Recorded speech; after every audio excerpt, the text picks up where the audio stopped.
Many of the same areas that were impacted by Sunday's severe storms will be back in the threat zone this coming Thursday. And it's the same story as Sunday. Hail will remain one of the biggest dangers on the menu. Even though tornadoes are not the main threat this time of year, you gotta be prepared. It doesn't mean they will not happen.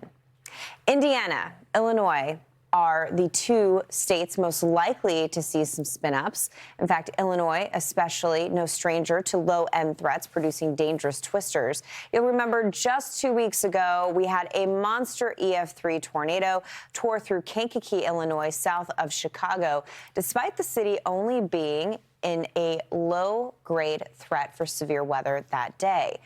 So to get you prepared, let's give you the broad strokes and the look-see at Thursday's threat zone. Keep in mind, this was an early release from the Storm Prediction Center, so there might be some adjustments as we get closer to Thursday.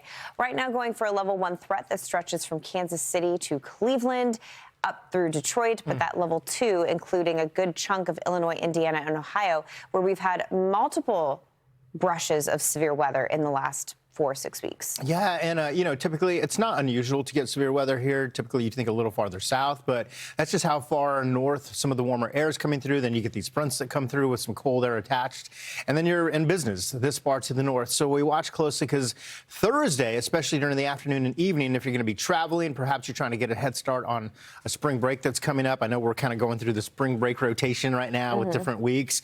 Just a heads up, because it's something you'd want to watch, especially Thursday afternoon if you're going to be traveling some of the interstates here. 80 over to 90. This would be a one to watch. Yeah, I feel like sometimes people can sort of underplay days where we have a level 1, a level 2. Yeah. It doesn't mean that you're not going to see tornadoes or destructive weather. It just means that the occurrence, the amount of those reports might be on the lower end. But keep in mind, it only takes one brush of dangerous weather to change everything, and that's kind of the take-home message. We have an area of low pressure that's going to be crossing across a zone where a lot of heat is going to be building up. In fact, Craig's going to talk about the record-breaking heat in just a moment. But these stories are very much connected. You build up that heat and humidity, you get a vigorous jet stream and a weather system moving through, it's going to ignite some powerful weather. Now, we also will see a training effect. It's possible that these thunderstorms will move over the same area, so this is also an early look at a flood potential. Right now, labeled at a level 1, that does include Indianapolis, Columbus, Pittsburgh. So a lot of urban areas where street flooding can always be a concern with thunderstorms moving through. So heads up, look like Thursday is the day to watch for severe weather across the Midwest and the Ohio Valley.